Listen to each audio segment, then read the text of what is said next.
Bonjour, c'est encore votre vieux frère, Docteur Daniel. Le but de cette vidéo est de vous parler du théorème de Bézout. Sans plus tarder, un petit 1 qui est intitulé théorème de Bézout, nous devons nous poser la question: que signifie le théorème de Bézout? À quoi ça nous sert? Pour répondre à cette question, nous allons commencer par définir ce qu'on appelle le théorème de Bézout. Pour définir le théorème de Bézout, nous allons prendre deux entiers. On dit à l'instant que vous avez deux entiers, il va exister deux autres entiers tels que quoi? Tels que la combinaison de ces quatre entiers va nous donner le PGCD de A et B. Va nous donner le PGCD de A et B. U et V correspondent au coefficient de Bézout. U et V. U et V correspondent au coefficient, c'est ça qu'on appelle coefficient de Bézout. Comment déterminer U et V? U et V se déterminent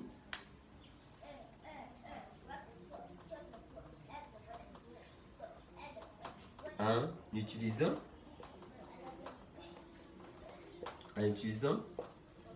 l'algorithme, en utilisant la méthode de l'algorithme d'Euclide. Et U et V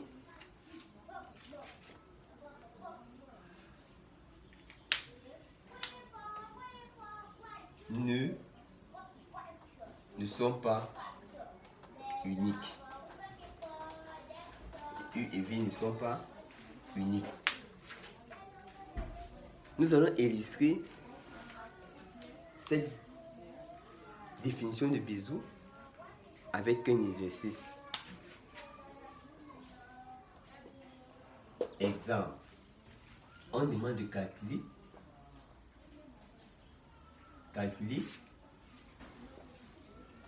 les coefficients de Bézout pour A est égal à 600 et B est égal à 124. Pour déterminer les coefficients de Bézout, nous devons utiliser dans un premier temps la méthode de l'algorithme d'Euclide, qui consiste à faire une division euclidienne successive.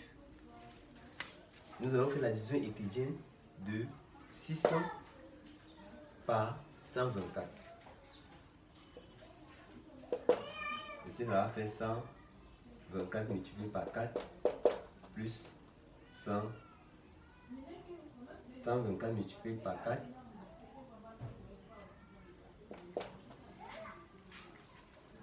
le reste va rester 100, il va rester 104. Ensuite, on va prendre 124 et 104. Ensuite, on va prendre 20 et 104 et 20. Et enfin, nous allons prendre 20 et 4. 20 et 4. À l'instant où on a fait une division euclidienne successive et on aboutit à un reste nul, on prend juste la ligne qui précède la division euclidienne qui précède.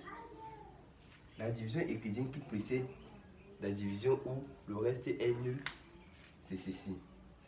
cette ligne. C'est à partir de cette ligne qu'on va commencer notre opération. On va appeler ça première équation, deuxième et troisième équation. Nous allons prendre la première équation et qu'on va exprimer le reste en fonction des deux autres.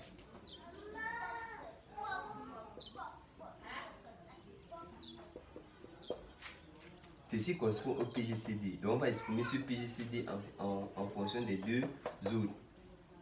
Ça va impliquer en faisant traverser 20 fois 5 de l'autre côté, on va avoir moins 20 fois 5 qui est égal à 4. Et ceci qu'on appelle équation 1'. Dans l'équation 1', nous allons prendre maintenant l'équation 2. Nous allons prendre l'équation 2 qu'on va essayer de... On va tirer 20. 20, on fait en basculant, moins,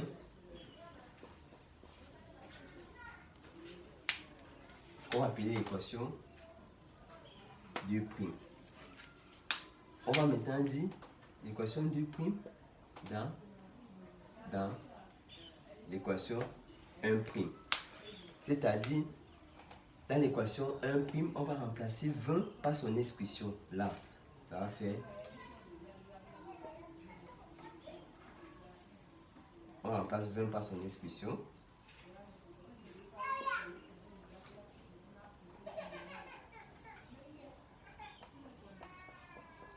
Ensuite, on essaie de développer. En développant, nous aurons 4 plus, ça va faire 104. Ceci c'est 5 entre là. Ça va faire plus 104 multiplié par 5 plus 104. Ça va faire 104 facteur de 6 moins 124 facteur de 5 qui est égal à 4.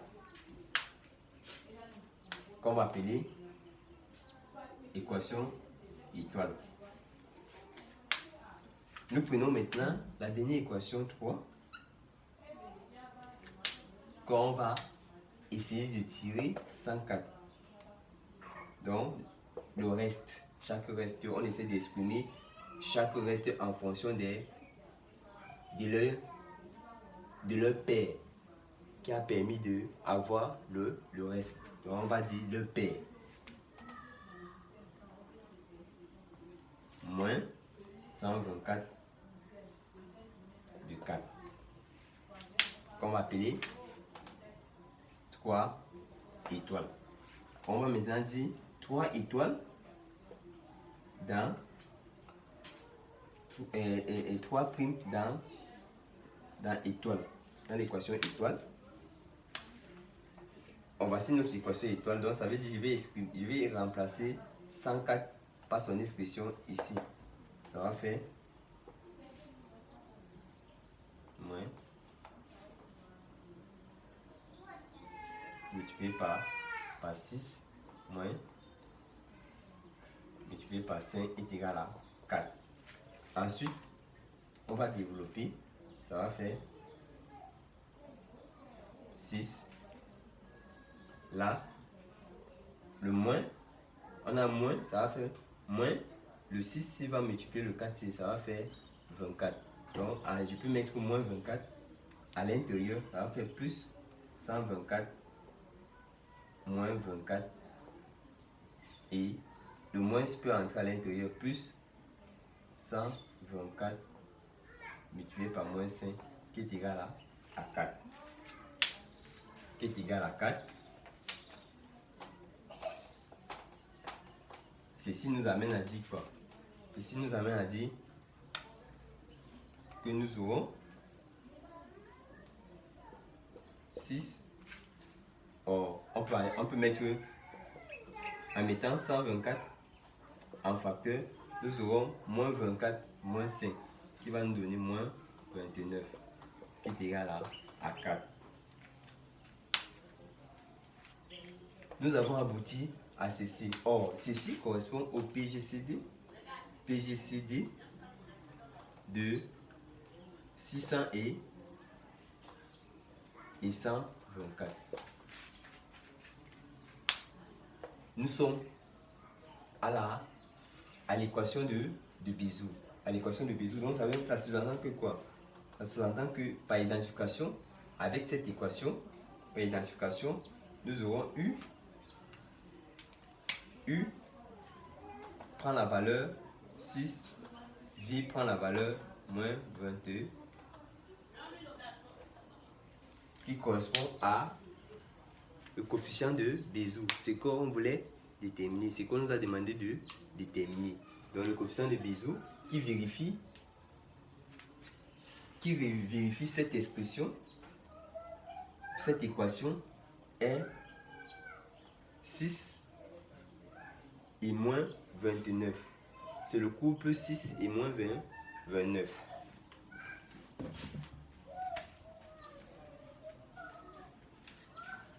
Ensuite, nous passons au corollaire. Nous passons au corollaire. Corollaire de Bézout. B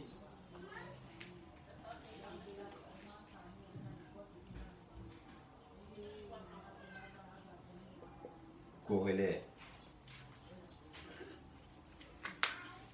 Nous allons essayer de définir ce corollaire, donc, qui est une propriété. Soit A et B, deux nombres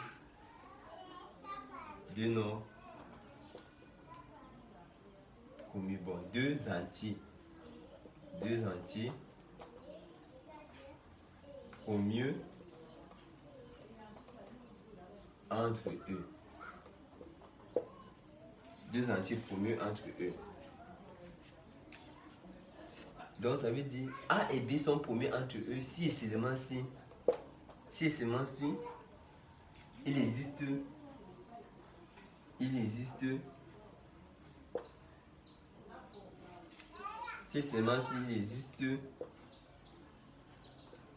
deux réels, deux entiers, tel que quoi? Tel que ces deux entiers vérifient cette équation. Tel que ces deux entiers vérifient cette équation. Donc, deux nombres sont promus entre eux, c'est seulement si nous avons cette équation. En d'autres termes, A et B sont promus entre eux, c'est seulement s'il existe deux entiers relatifs qui vérifient l'équation AE plus BV est égal à 1. Ceci est encore la définition de deux nombres promus. Nous allons essayer maintenant, nous allons démontrer que démontrons que corollaire équivaut à théorème de Bézout. À théorème de Bézout. Nous allons démontrer ça. Nous allons essayer de démontrer.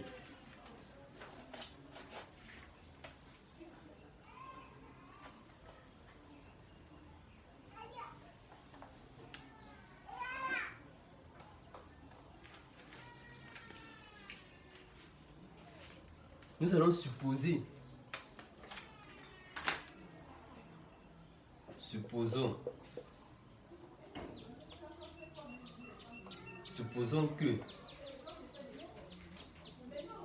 que corollaire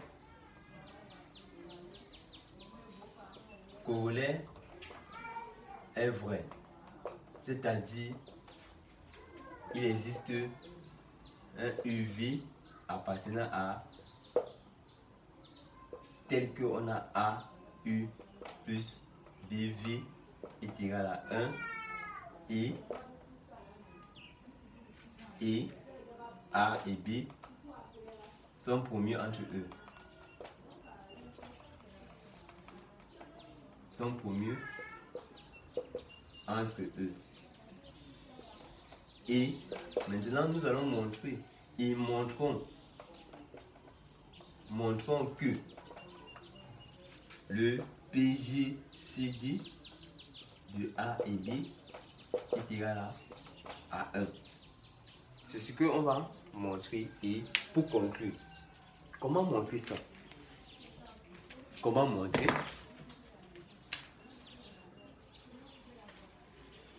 Nous allons prendre le fait que quoi? Que ceci sont des nombres promus. S'ils sont promus, ça veut dire quoi? Nous allons prendre soit PGCD de A et B. Nous avons le PGCD de A et B. Ça veut dire quoi? Le PGCD de A et B, ça signifie que le PGCD de A et B divisé A et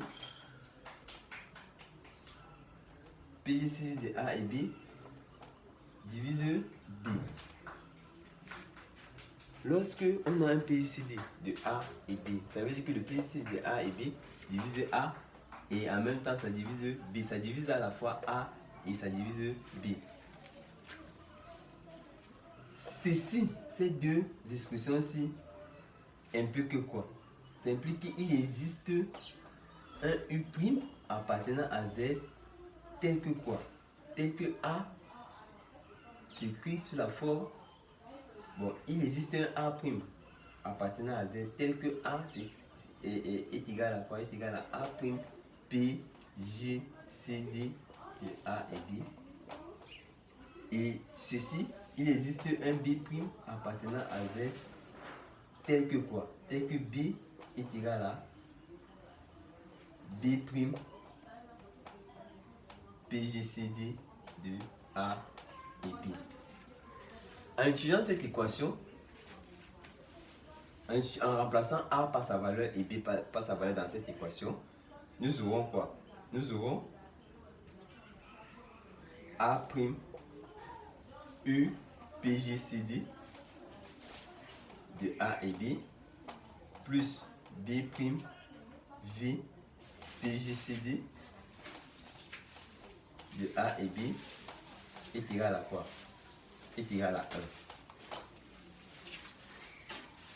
1. En mettant le PGCD de A et B en facteur, nous avons ceci.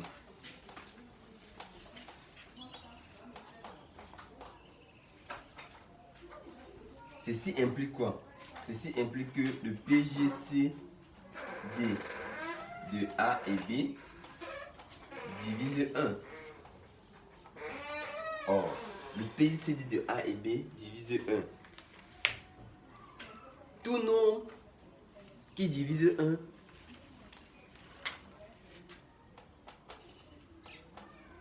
le PGCD de A et B divise 1, ça veut dire le PGCD de A et B appartient à l'ensemble 1 et lui-même, qui est PGCD de A et B. À lui-même, qui est PGCD de A et B. Puisque A et B sont deux nombres promus entre eux, ça veut dire quoi? Puisque A et B sont deux nombres promus entre eux, ça sous-entend que la seule valeur que le PGCD peut prendre, c'est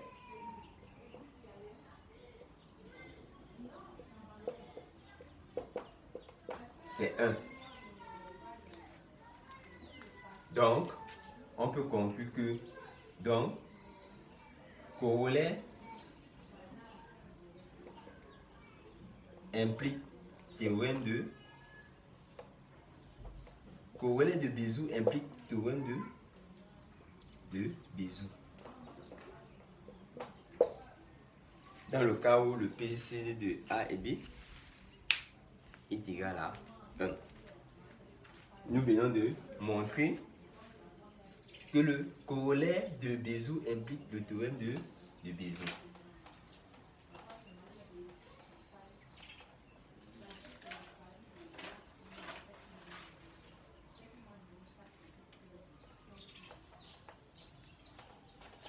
Nous utilisons d'autres corollaires. Nous utilisons d'autres corollaires.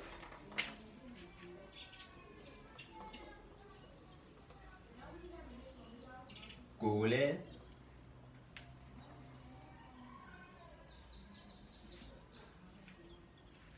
qui dit quoi? Il y a un corollaire qui dit si D divise A et D divise B, alors D divise le PGCD de A et B. Ce qu'on va démontrer, démonstration.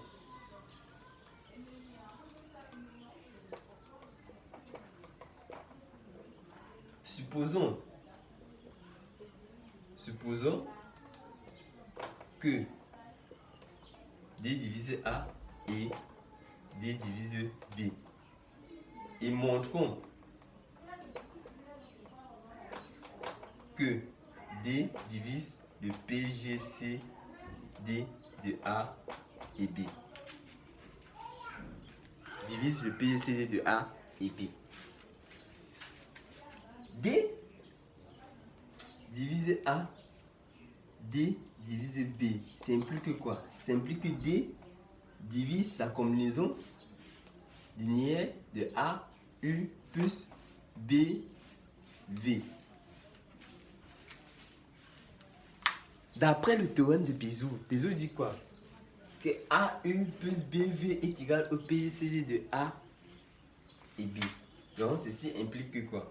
Ceci va impliquer que, en remplaçant ceci par son expression, or AU plus BV correspond au PGCD de A et B d'après Bézout. Ça veut dire D divise le PGCD de A et B. D'où la démonstration. D'où la démonstration.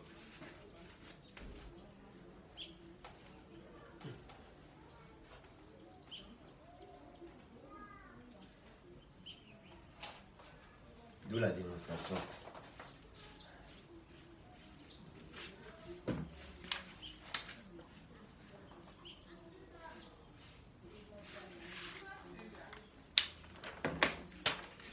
D'où la démonstration. Exemple.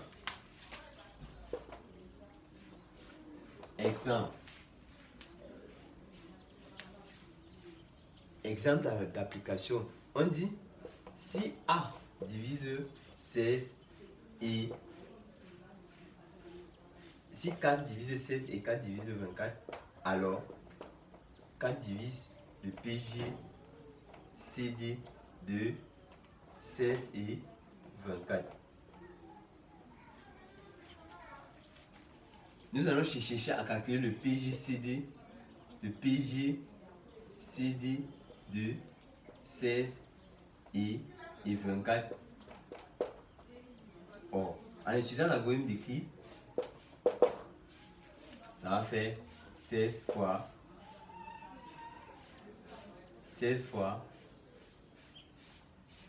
1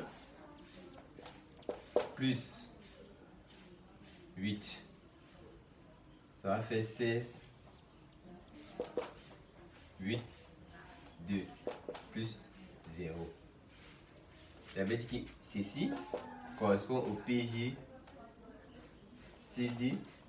de 16 et 24 qui correspond à 8. Le reste non nul. Maintenant, vérifions. Est-ce que 4 divise 8 en décomposant 8 par 4? Nous voyons bien que 4 divise 8. D'où 4 divise le PGCD de 16 et 24.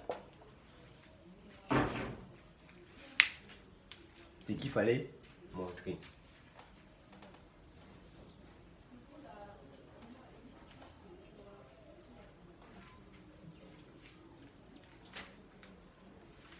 Maintenant, nous allons passer au corollaire de Gauss. Corollaire de Lem de Gauss. Gauss dit quoi? Gauss dit si A divise BC et que le PGCD de A et B est égal à 1, alors A divise C.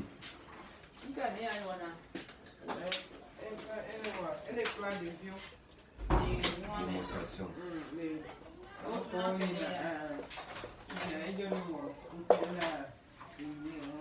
Supposons que A divise BC et que le PGCD de A et B est égal à 1. Et montrons que A divise C. PGCD de A et B est égal à 1 d'après le corollaire de Bézout. Ça veut dire que quoi? Ça veut dire qu'il existe un U et V appartenant à tel que quoi? Tel que A, U plus BV est égal à 1. Première équation. En multipliant cette équation par C, ça va faire, en multipliant cette équation par C,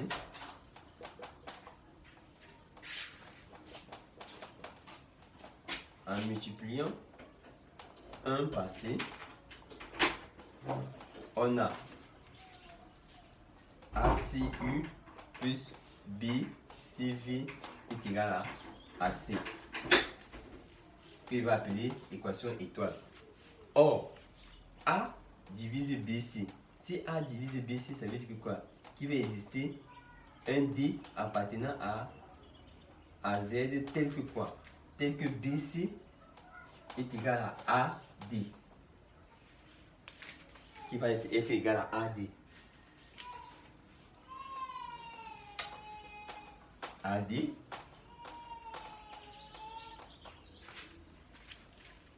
en remplaçant que je vais appeler double étoile. En remplaçant étoile, double étoile dans étoile, nous aurons quoi? Nous aurons ACU plus AD V qui est égal à C. En mettant A en facteur, nous aurons CU plus DV est égal à C. Ceci implique que A divise C. D'où la démonstration.